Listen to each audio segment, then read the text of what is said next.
And action. Rolling. Hey guys, I'm here with Devin, somebody that you've heard from, but you haven't seen before. So Devin has joined me because there's one particular thing people have been asking about as we get towards the end of our projects here. People have been wondering how can they host some images. We're doing some badges, some avatar pictures, and things like that. And I remembered that Devin had a solution for that, which she had shared in earlier feedback with one of our folks from the 420 group, Kosar. What were you suggesting we could do, Devin? I suggested using Google Drive because it's a really easy way. You just drop your images in, and then there's a little hack you can do so that the shareable link can be used in your pen. Okay, sounds pretty good. I think most people have Google Drive. For those who don't, what's this going to cost me, Devin? Is this going to be a lot of money I'm shelling out here? Oh yeah, big time. No, it's actually free up to 15 gigabytes. So that's a lot of space for most people, I think. Yep, not bad. Not bad. I can handle that. Okay, so why don't we dive on in and we'll show you guys how to do it. Sounds good, Devin? Yeah, let's do it. All right, let's do it. All right, so we're now on a computer. Devin, I've brought up the feedback here from Kosar, and this is pretty much exactly what she was wanting to do. So she was mentioning about, some place to store images, and I saw here that you had this solution regarding Google Drive. Yes. So I've got an image inside of Google Drive that I want to use. It's pretty sweet. It's from Red versus Blue. It's Halo. It's actually Josh wants to use it. So Okay. maybe we can figure out how to make that happen. Where should I go? Go into your Google Drive first. Google Drive. Okay. And So let me jump over here into Google Drive. Okay, so I'm in my drive right here. okay, so go to whatever image you want to use. Okay, so I've got a lot of stuff in my drive, like a ton of stuff. So the best thing is I'm just going to search inside Drive. I just marked down the name of the image right here. It's Doc S10. Okay, so this is my image. So double click on the image to actually go into it. And then if you right click on it, There's no right click from here. okay, then exit out of that. Right click on it right now when it's highlighted. Okay.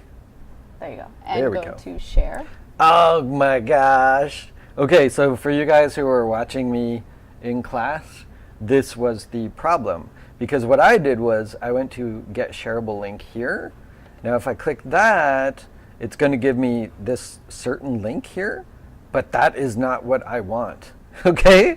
So it's totally not my fault. You got to go to share. That's the trick. So we go to share, and then we've got this get shareable link right Yeah, up here. You want to go make sure that that is selected. Right. It won't always be selected as soon as you open that window. Right. So this could be off. Yeah. If I think once you've turned it on, it's on. I don't think that you can turn it off from here. It really But- depends on your Google Drive settings. Like the default will be you click it every time. I see. Yeah. I see. So once you're here, this is the link you want, and you Okay. have to make sure that your sharing options are open.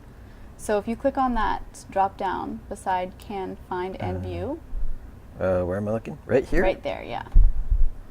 So So all of these options are yes. important to note. Right. I had to go into more here, and then I had to click on public on the web. So that's another thing that Yeah. would have stopped me Yeah. because I have a company account. Yeah. It's set up so that it will only share with people in the company. But if you want to put it on the internet, then it's got to be like publicly available on the web. So you want the first option up here. So that's cool. So we'll save that, and then I'm guessing I copy the that link. Yep. Cool. Now, I think there was one extra step we needed to do with Yeah, that. so Was if that you right? drop that into a notepad or some kind of text document. Oh, here I've got some notepad.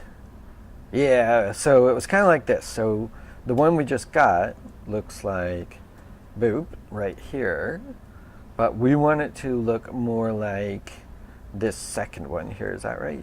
Yeah, it needs to have the export equals view and ID, and then you plug in the ID number. Okay, so the ID number is always going to be like this big long dealio here. Yeah, it's going to look like that. All right, let's grab that. Now this seems like a lot of messing around for hosting images, but I mean, whatever you use, you're going to have to do some kind of work with it like this. So the nice thing is if you use Google Drive, there's so many ways to get your images up there. If you've got an Android phone, then you're going to be able to sync it with Google Drive and have all of the photos that you take automatically go up there. You know, uploading something into Drive is very simple. It's just clicking new file. So the upload process and keeping track of it is going to be really simple. So maybe a little bit of work on how you use the images is not too bad. I would probably test it by just grabbing this thing and dropping it into a browser window here. Boom, boom. Hey, looking good, looking good. So if we really want to be sure, we could actually jump over to Josh's project where he's trying to use this image and give it a try, see if it works. So I've still got the URL. So Josh is doing Vanilla.js right now. He'll be getting to this React stuff probably another semester or so. So let's get over to 220. We will go into the B group right here. Let's take a look for Josh's project, which he was there today. So dive in here. Here's his project. We bring it open in a new tab here. And Josh has his URLs in his levels class. He wants to use these images as badges in this kind of like crowdfunding project site that he's working on. This is really coming together, right? Lots of nice changes. Today he got his alignment all working on the right-hand side here. So right down here, these images, they're all hot linked right now, and that's not what we want. So let's see if we can get it loading from our own hosting here. Let's see, I wonder which of these guys. Right down here, I think it's the bronze level that we're after. So let's look for bronze. There's platinum, gold, silver. There's the bronze. So let's plug the URL right in here. Boink, just like that. Now the other thing I'll point out for you guys is that by default it's going to be secure with an HTTPS here.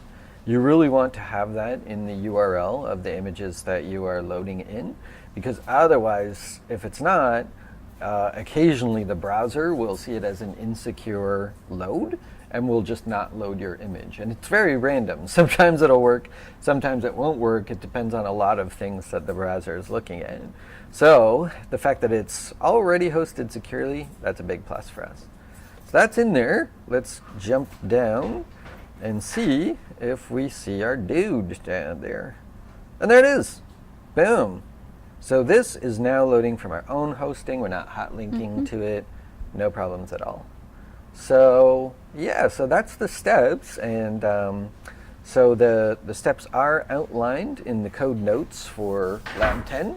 And hopefully that will help anybody out. There's a few other options you could do.